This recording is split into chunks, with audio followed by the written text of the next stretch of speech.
बिस्मिल्लाहिर्रहमानिर्रहीम अस्सलाम वालेकुम रहमतुल्लाह। मैं डॉक्टर मुख्तार अहमद अपने वेखने वाले सारे भरावां नूं अपने चैनल को शामिल करना। तो अज की जी साड़ी वीडियो है, अगर टॉपिक है मझां गावां भेड़ बकरियां जिहड़ा पिछा वहांदियां ने, जिन्होंने प्रोलैप्स कहने हैं, जिहड़ियां फुल वहांदियां, इहदी किहड़ी वजूहात ने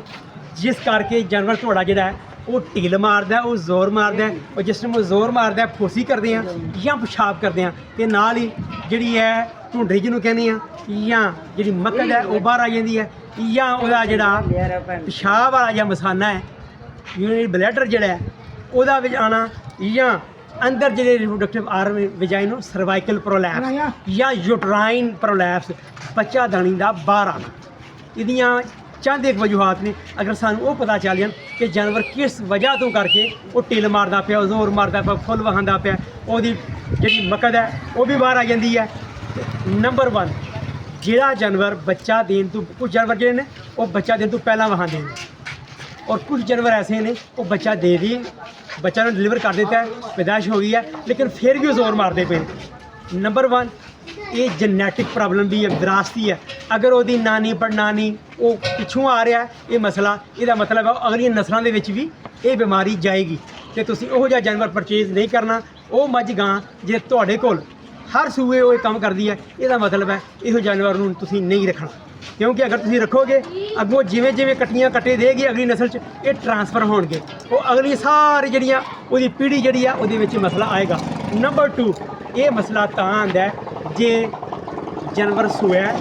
अंदर कोई जेर रह गई, जेर का कोई टुकड़ा रह गया, या जानवर आपे नहीं सोया, उन्हें अपनी डिलीवरी नहीं की, डिस्टोपिया का मसला सी, असीं हत्थ पा के जिहड़ा वो बच्चे को बाहर खिच्चण की कोशिश की, साडे हत्थां दी हिस्स बाहर कंटैमीनेशन अंदर जिहड़ी है ਉਹਦੇ ਵਿੱਚ इन्फैक्शन हो जाती है, कंटैमीनेशन होएगी। ਇਹੋ ਜਿਹਾ जानवर फिर जोर मारता रहेगा, वो अंदरों चंगी तरह साफ नहीं होंदा, वो मैला नहीं सुटदा। मैटराइटिस, पैरीमेट्राइटिस, इंडोमेट्राइटिस या पायोमेट्रा, जे तुसीं वेखो तुहाडे जानवर नूं बच्चा दिते दे आ कोई 2 हफ्ते 3 हफ्ते होए ने, वो जिस टाइम बਹਿੰਦਾ वो दही वर्गा मवाद जिहड़ा है वो सुटदा है, ਉਹਨੂੰ ਅਸੀਂ ਕਹਿੰਦੇ ਆ पायोमेट्रा। काफ़ी पीप जिहड़ी है गाढ़ी सुटदा है, कसमैले रंग की जर्दी माल, वो मतलब है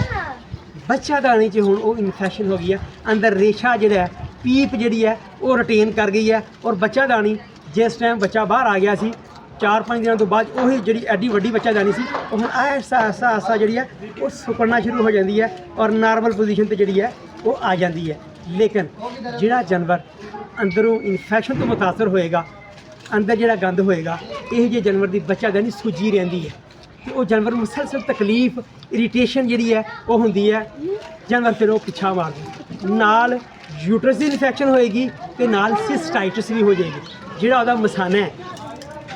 यूरिनरी ब्लैडर जिहड़ा है उसदी भी इन्फैक्शन हो जाएगी। जानवर खुल के पेशाब नहीं करता, जिस तरह पेशाब करता बड़ा ही जोर मारदा, वो टिल मारदा, तो जिस तरह टिल मारदा जोर मारदा वो डोमन जिहड़ी है उसदी बहुत ज़्यादा जोर ला रही हुंदी है, तो फिर जानवर नूं रुक रुक के थोड़ा ड्रिबलिंग जिन्होंने कहने वो पेशाब करता है। यदा मतलब है सिस्टाइटिस भी है अंदर, मैटराइटिस, पैरीमेट्राइटिस, इंडोमेट्राइटिस, कोई ना कोई मसला जो है वो अंदर चलता पाया तुहाडी मझ दे विच। तीसरे नंबर पर आ जाता है ऐसा जानवर जिहदे विच मिनरल की कमी होएगी, मैक्रो मिनरल, माइक्रो मिनरल, नाल विटामिन की कमी होएगी, वो एनर्जी की क्रूड प्रोटीन जिहड़ी है प्रोटीन बॉडी नूं जिहड़ी चाहिए है वो भी कमी होएगी, तो तां भी थोड़ा जानवर जिहड़ा वो पीछा मारेगा। नंबर 4 पर आ जाता है अगर तुसीं जिस जगह ते जानवर नूं बन्निया दा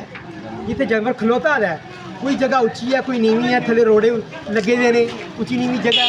तां भी थोड़ा जानवर जिहड़ा वो तकलीफ महसूस करता है उठन बहन दे विच, वो जिहड़ा क्योंकि जिहड़ा सारा पेट का जिहड़ा वजन है वो पिछे नूं आंदा है, तो फिर जानवर जिहड़ा अगर सही तरह जानवर की जगह जी पद्धरी नहीं है, बराबर नहीं है, जिथे तुसीं जानवर नूं बन्निया तो तां भी थोड़ा जानवर जिहड़ा वो पिछा मारेगा। ये थे सारियां कुछ अलामात। हुण आ जाओ इहदा इलाज की करना है। नंबर 1 थोड़े जानवर नूं कब्ज़ नहीं होनी चाहिए, ऐसे पट्ठे ऐसी खुराक खास तौर पर जे तुसीं कूड़ी पाते पे हो, या अजकल का मौसम हो जाता पे लोग पराली का इस्तेमाल करते पे, पराली पाने के नाल जानवर के जिहड़े टॉक्सिन जिन्हें कहने उल्ली,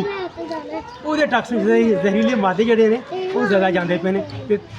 खुराक दे विच तुहाडा जित्थों पानी पिलांदे पिओ खुरली साफ सुथरी रखो, वो उल्ली नहीं लगनी होनी चाहिए, जाले नहीं लगने होने चाहिए। ਪੱਠਿਆਂ ਦੇ ਵਿੱਚ ਵੀ ਇਹ ਨਹੀਂ ਆਉਣਾ ਚਾਹੀਦਾ। ਜਿਹੜੀ ਤੂੜੀ ਪਾਉਂਦੇ ਪਏ ਹੋ, ਅਗਰ ਤੂੜੀ ਤੁਹਾਡੀ ਕੋਈ ਪਾਣੀ ਪੈ ਗਿਆ ਸੀ, ਤੁਸੀਂ ਖਿਆਲ ਨਹੀਂ ਕੀਤਾ, ਬਾਰਿਸ਼ ਦੇ ਵਿੱਚ ਰਹੀ ਹੈ, ਉਹ ਢੇਲੇ ਬਣ ਗਈ ਦੀ ਹੈ, ਉਹਦੇ ਵਿੱਚ ਜਿਹੜੀ ਆ ਉੱਲੀ ਲੱਗ ਗਈ ਹੈ, ਤੇ ਉਹ ਤੂੜੀ ਅਗਰ ਤੁਸੀਂ ਆਪਣੇ ਜਾਨਵਰ ਨੂੰ ਖਿਲਾਓਗੇ ਨਾ ਤੇ ਦੁੱਧ ਸਹੀ ਤਰ੍ਹਾਂ ਦੇਗਾ, ਦੁੱਧ ਜਿਹੜਾ ਥਣ ਜਿਹੜੇ ਨੇ ਉਹ ਵੀ ਸੁੱਜ ਜਾਣਗੇ, ਥਣ ਦੇ ਵਿੱਚ ਧਾਰਾਂ ਸਾਫ਼ ਨਹੀਂ ਆਉਣਗੀਆਂ, ਇੱਕ ਦੋ ਥਾਣਾ ਦੀ ਮਸਟਾਈਟਸ, ਸਾੜੂ, ਚੰਦਰੀ ਜੀ ਬਾਜ ਜਾਂ ਮੂੰਹ ਸੜੀ ਦੀ ਇੱਥੋਂ ਬਿਮਾਰੀ ਜਿਹੜੀ ਲੱਗੇਗੀ। ਇਹੋ ਜਿਹਾ ਜਾਨਵਰ ਜਿਹੜਾ ਅੰਦਰੋਂ ਵੀ ਬਿਮਾਰ ਹੋ ਜਾਏਗਾ, ਬੱਚਾ ਤਾਂ ਨਹੀਂ ਬਿਮਾਰ ਹੋਏ, ਤੇ ਫਿਰ ਢੋੜਾ ਜਾਨਵਰ ਅੱਜ ਕੇ ਪੱਠੇ ਵੀ ਨਹੀਂ ਖਾਏਗਾ, ਉਹ ਬਿਮਾਰ ਰਹੇਗਾ, ਸਾਹ ਦੇ ਮਸਲੇ ਆਉਣਗੇ। ਤੇ ਤੁਸੀਂ ਸਾਫ਼ ਸੁਥਰੀ ਖੁਰਾਕ ਆਪਣੇ ਜਾਨਵਰ ਨੂੰ ਉਹ ਦੇਣੀ ਹੈ, ਸਾਫ਼ ਸੁਥਰਾ ਪਾਣੀ ਦੇਣਾ ਹੈ, ਤੇ ਜਿੱਥੇ ਤੁਸੀਂ ਜਾਨਵਰ ਨੂੰ ਬੰਨਿਆ ਉਹ ਥੱਲੇ ਉਹ ਜਗ੍ਹਾ ਬਿਲਕੁਲ ਸਾਫ਼ ਸੁਥਰੀ ਖੁਸ਼ਕ ਰੱਖੋ, ਤੇ ਬੈਡਿੰਗ ਜਿਹੜੀ ਹੈ ਥੱਲੇ ਉਹ ਨਰਮ ਰੱਖੋ, ਜਗ੍ਹਾ ਉੱਚੀ ਨੀਵੀਂ ਨਹੀਂ ਹੋਣੀ ਚਾਹੀਦੀ। ਇਹ ਤੇ ਹੋ ਗਈ ਜਨਾਬ ਤੁਸੀਂ ਮੈਨੇਜਮੈਂਟਲ ਫੈਕਟਰ ਕਿਤੇ ਨਾਲ ਮਿਨਰਲ ਮਿਕਸਚਰ ਨਮਕੀਆ ਦਾ ਮੇਜ਼ਾ, ਜਿਹਨੂੰ ਅਸੀਂ ਰੇਸ ਮਿਨਰਲ ਕਹਿੰਦੇ ਆ,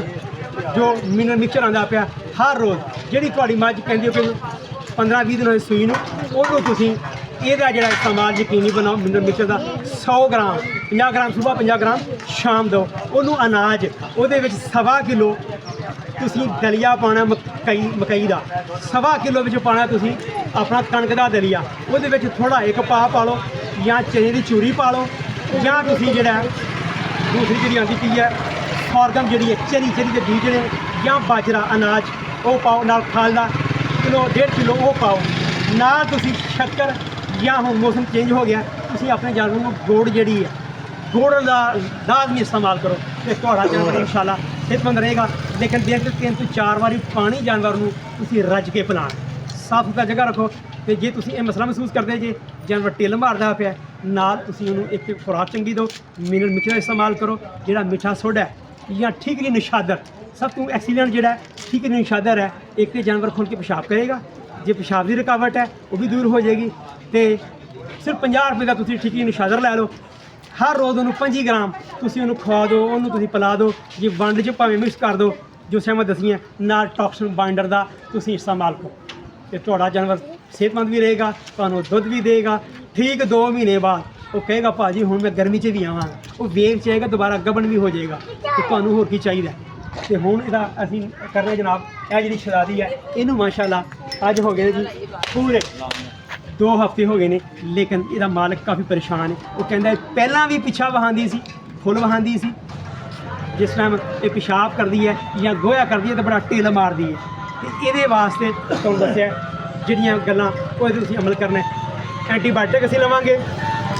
ਐਨਰਜੈਟਿਕ ਲਵਾਂਗੇ ਦਰਦ ਦੂਰ ਕਰਨ ਵਾਸਤੇ, ਅੰਦਰ ਕੋਈ ਇਨਫੈਕਸ਼ਨ ਹੈ ਉਹਦੇ ਵੀ ਕਵਰ ਹੋ ਜਾਏਗੀ, ਐਂਟੀ ਇਨਫਲੇਮੇਟਰੀ ਐਂਟੀਸਾਈਡ ਲਵਾਂਗੇ, ਨਾਲ ਡਾਈਯੂਰੈਟਿਕ ਲਵਾਂਗੇ, ਤਾਂ ਕਿ ਜਾਨਵਰ ਜਿਹੜਾ ਹੈ ਉਹ ਖੁੱਲ੍ਹ ਕੇ ਪਿਸ਼ਾਬ ਕਰੇ, ਖੁੱਲ੍ਹ ਕੇ ਪਿਸ਼ਾਬ ਕਰੇਗਾ ਤੇ ਆਟੋਮੈਟਿਕਲੀ ਬਿਲਕੁਲ ਠੀਕ ਹੋ ਜਾਏਗਾ। ਤੇ ਮੈਂ ਉਮੀਦ ਕਰਨਾ ਤੁਸੀਂ ਇਸ ਵੀਡੀਓ ਨੂੰ ਲਾਈਕ ਕਰੋਗੇ, ਸ਼ੇਅਰ ਕਰੋਗੇ, ਤੇ ਚੈਨਲ ਨੂੰ ਸਬਸਕ੍ਰਾਈਬ ਕਰਨਾ ਤੁਸੀਂ ਬਿਲਕੁਲ ਨਹੀਂ ਭੁੱਲਣਾ, ਤੇ ਆਪਣੇ ਕੀਮਤੀ ਜਾਨਵਰਾਂ ਦਾ ਤੁਸੀਂ ਬੜਾ ਹੀ ਖਿਆਲ ਕਰਨਾ, ਤੇ ਆਪਣਾ ਉਸ ਤੋਂ ਬਹੁਤਾ ਖਿਆਲ ਕਰਨਾ। ਉਹ ਕਿਉਂ? ਜੇ ਤੁਸੀਂ ਸਿਹਤਮੰਦ ਹੋ ਤੇ ਆਪਣੇ ਜਾਨਵਰ ਦੀ ਤੁਸੀਂ ਸੇਵਾ ਚੰਗੀ ਕਰੋਗੇ। ਤੇ ਬਹੁਤ ਸ਼ੁਕਰੀਆ। ਅਸਲਾਮ ਵਾਲੇਕੁਮ ਵਰਹਿਮਤੁल्लाह।